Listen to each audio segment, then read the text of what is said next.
For as long as I can remember, they've been telling us to enjoy it while they're young, but our days are filled with chaos and stress and cooking and endless laundry piles. Where's the time to enjoy it?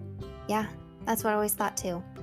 There's so much I have to do. When do I find time for peace and joy and happiness when I barely have time to sleep?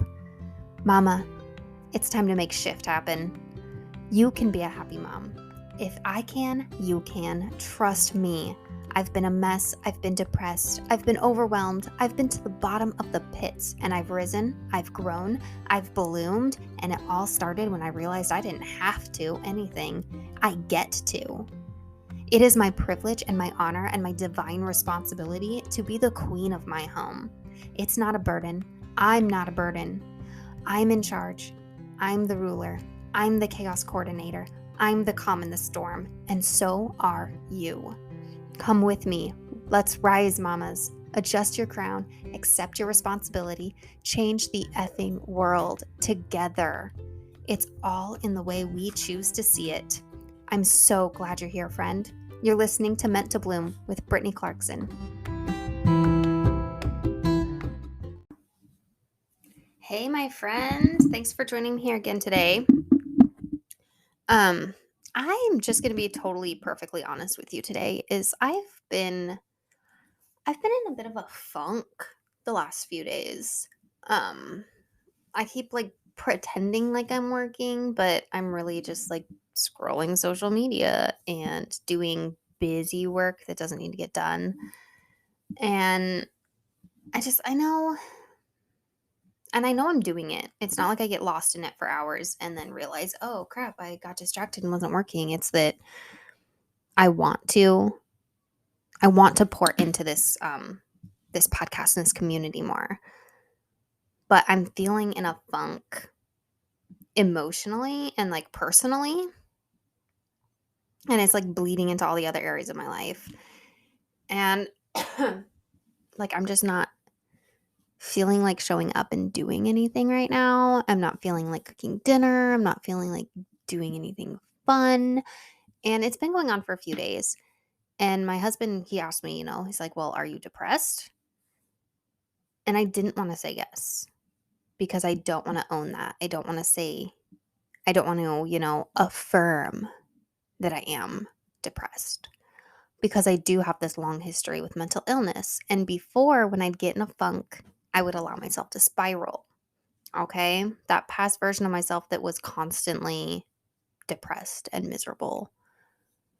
Anytime I get in a little funk like this, I would think there must be something wrong with me. I must be just worthless. I must be garbage. I must not be enough. I'm not good enough to fulfill all the roles I've found myself in. I'm not, a good enough wife or a good enough mom or, I'm not worthy of life. And I would just spiral into this deep, deep pit. And that was a constant sort of a thing that would just continue to happen. I'd spiral into the pit and then I'd come out of the depressive episode because they really only last so long. I usually would get them for a couple weeks and then they'd be gone. And then I'd climb out of the pit in time for another episode to come down, But I have noticed since I started the real mental health journey of actual, true, deep healing, not just recovering and coping with depression, but actually healing the inner pieces of me that just weren't functioning properly. I'm not going to say that we're broken, but there was habits and there was thoughts that were not helpful, and those are the parts I've been healing. And so I want to be totally honest with you. I haven't felt like showing up and really teaching and really sharing things lately in the last few days. So I haven't been recording the things that I had planned on recording because I'm just not feeling it. Absolutely. And I wanted to share that piece with you because there's always something to learn, right? And I wanted to share with you that I am giving myself grace in this season. We are going into we're in the busy season of the year as far as, being a mom goes. We have a handful of busy seasons. There's September when school starts, there's Christmas, and there's, May when we're getting ready to wrap up school and nobody wants to focus anymore. Um, so we're in one of the busiest seasons of motherhood, homemaking, and all that life. And I'm just not feeling it very much. And that's okay. It's okay to step back and to not fulfill all of the busyness that you had planned. It's okay to take care of yourself. And it's okay if you don't know how you need to be taken care of.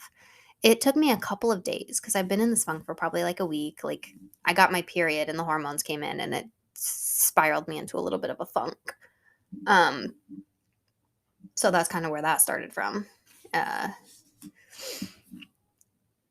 But I have allowed myself to go slow without feeling guilt over it.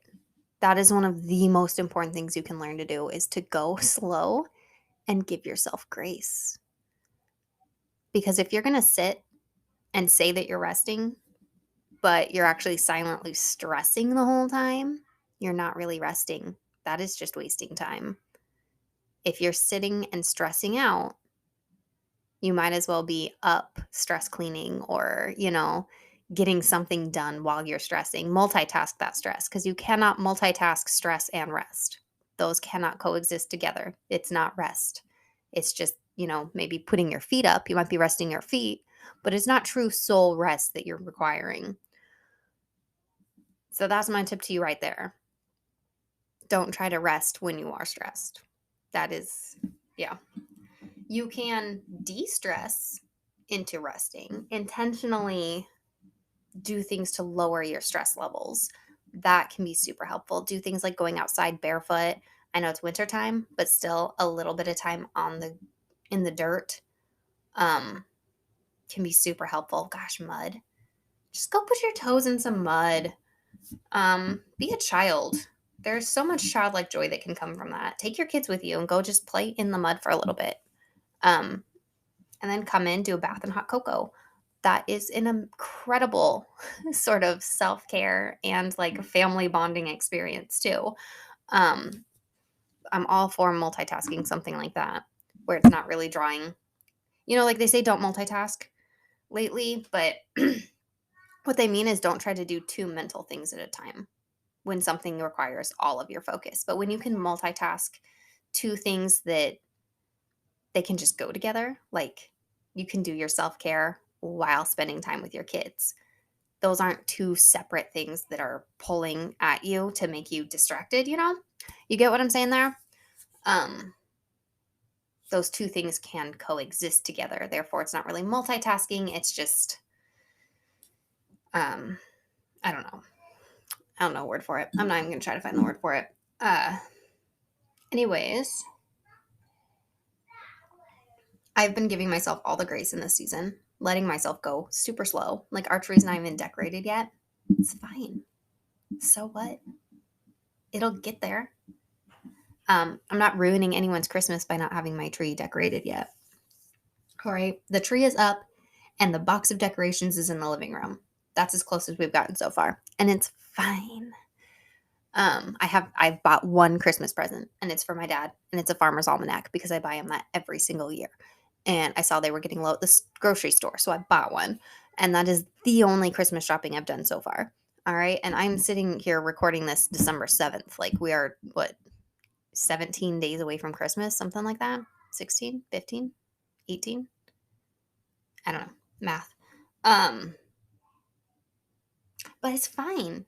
I'll get it done. I'll do like a big Amazon order and ta-da, done.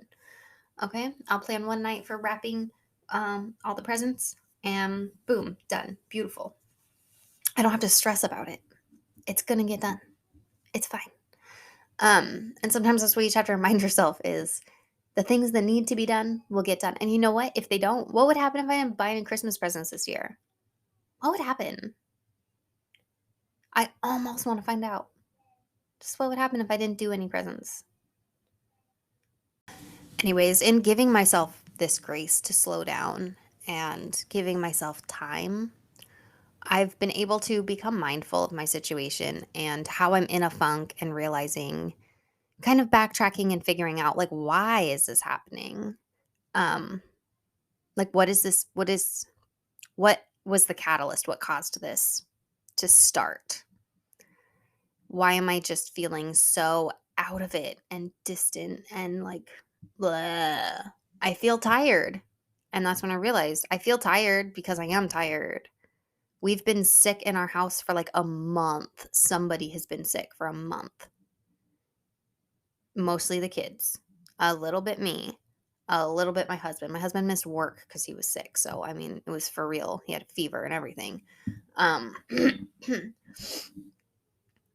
And I realized I haven't really, like, I've been resting during the day, but I haven't really gotten very many good nights of sleep for the last month. It's been rough.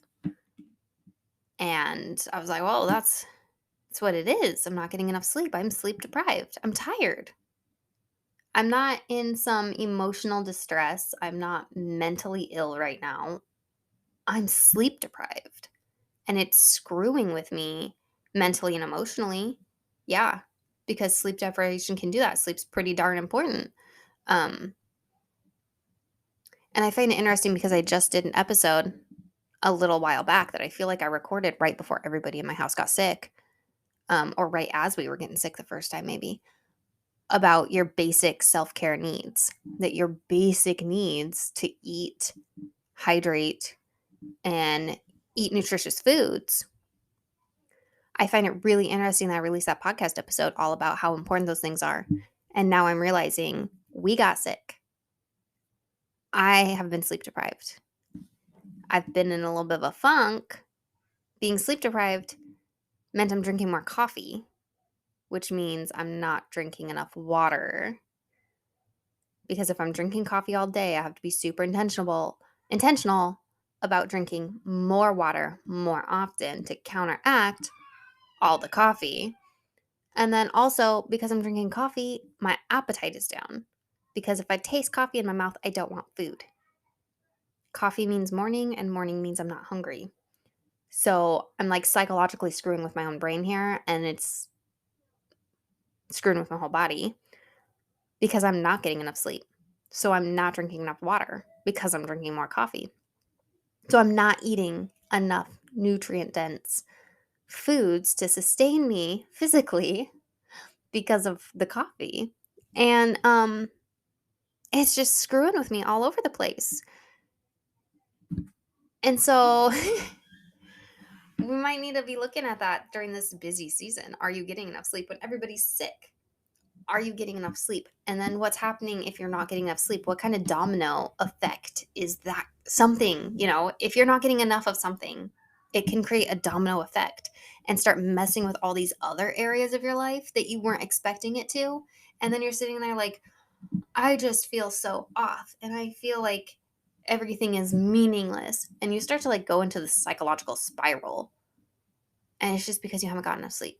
It's just because you're drinking too much coffee. It's because you're not taking time to eat. You're getting distracted and busy and not eating enough food. It's amazing how these physical needs support our emotional needs, our psychological needs, our, every kind of need, our spiritual needs even, like, so yeah, let's take a look at Abraham Maslow's hierarchy of needs a little bit there. We're going to look at the very bottom of this. It's a pyramid if you're unfamiliar. It is a pyramid that is separated into 5 different horizontal levels, So your basic bottom of the pyramid, the biggest section, the foundation, because if you're building a pyramid, you got to start at the bottom, right? Your foundation is your physiological needs. This is air, water, food, shelter, sleep, clothing, reproduction. All of the physical needs of the body are at the bottom. And if you're not fulfilling those needs, you can't move up to fulfilling the other needs in your life, the other desires.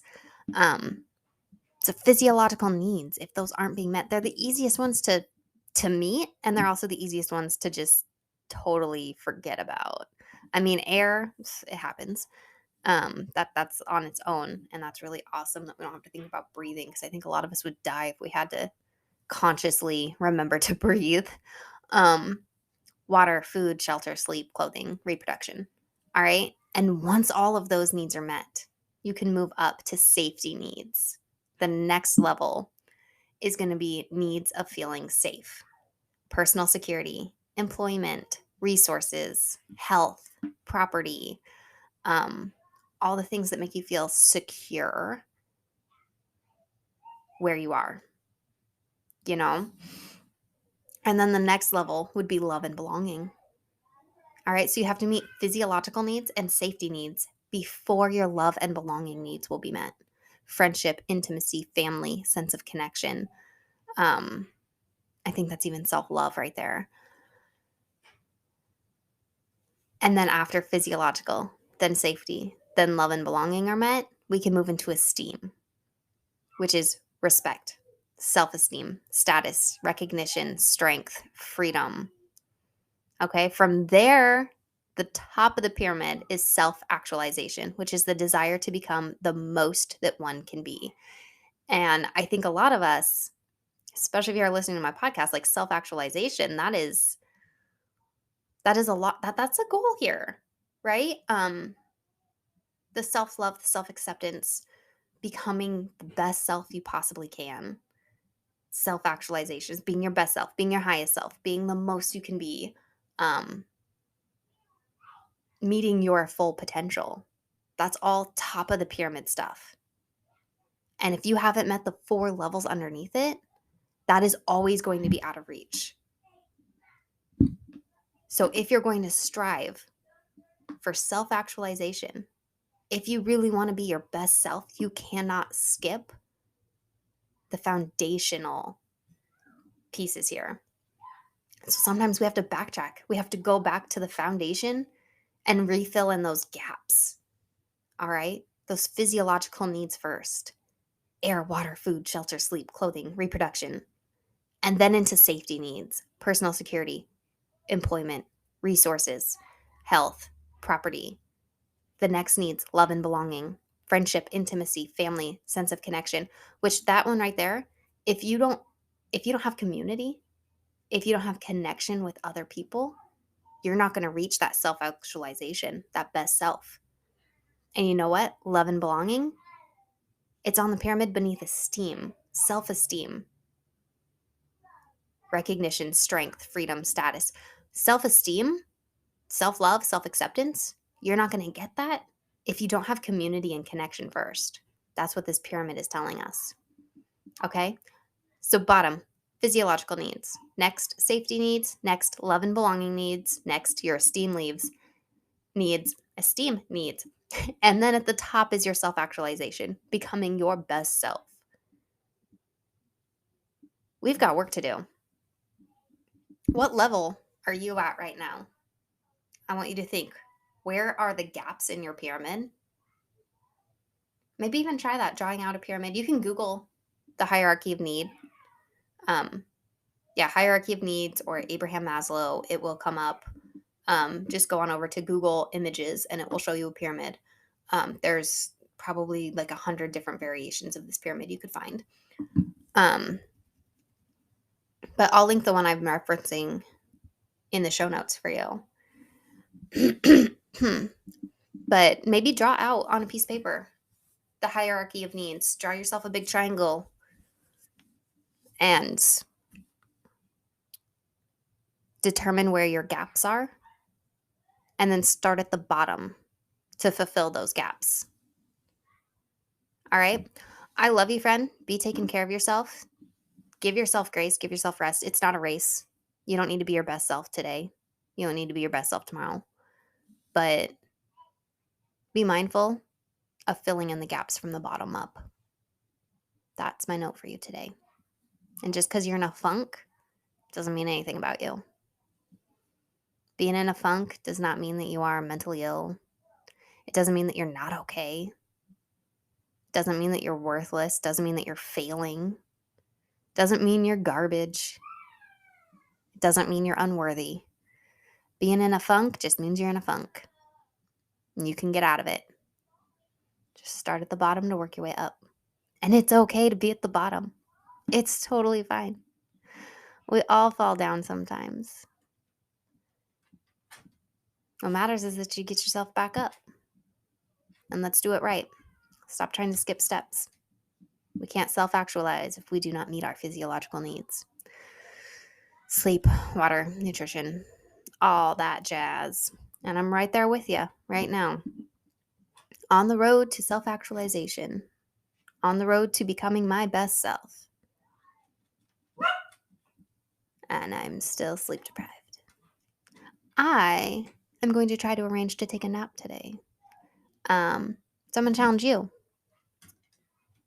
What's one thing you can do today to fill in your most bottom gap? All right. I love you, friend. Until next time. Hey, friend, I wanted to tell you about this really cool thing I'm doing. Okay, totally free. I'm starting a group on Facebook for New Year's, not accountability. I hate the word accountability. New Year's encouragement and growth and community, right? So I feel like all the time New Year comes around and we all get super excited. I'm going to be my best self. This is my word of the year. I'm really going to take care of myself. I'm going to prioritize my mental health. And we get super excited about all these things and then they just kind of fall apart and they get lost. Or we buy a new planner to organize our whole life and then we like forget to look at it. Have we all been there? I know I have. So many years. Started strong and faded quick. That's why I'm going to start this group. It is intended to run for 90 days. Okay? It's not a forever group. There's a deadline. There's an ending. 90 days for us to do check-ins. And not just to say, hey, are you going strong at your goals? But to say, are you also giving yourself grace? Are you also taking time to rest? Because it's okay if you're not go, go, go all the time. You can pause, you can stop, you can pull back. But what's important is that you get back up and you keep moving forward. And that's what I want this group to be there for, so that you can take time to rest and to back off from your goals and then come back at it just stronger than before, even stronger than before. And to have community to be supporting each other and encouraging each other and to be bringing all these new resources and thoughts together to help all of us be as successful as we can next year, to really be achieving our next best selves, to do what we set out to do. I'm starting this group. No purchase necessary, but I highly recommend getting yourself an everyday joy planner, whether it's the 90-day planner or the weekly planner. Because you're probably going to want those if you're in this group and you're seeing pictures of everybody else's planners all the time. And I'll be sharing snapshots from my own planner. And I just don't want you feeling like you missed out. No FOMO, right? So go ahead if you want to get the planner. I have links in my description, available on Amazon. If you order it quick, you can probably get it by New Year's if you order in the first couple weeks of December. All right, friend, I really hope to see you in that group. I will have a link in the description for you to join.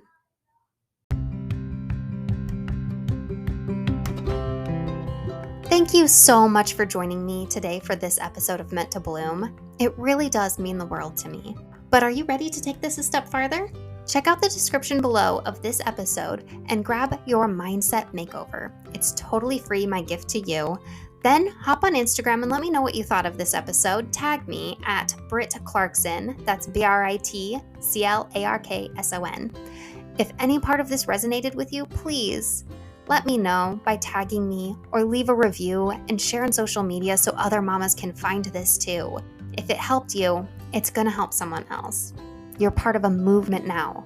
Let's go.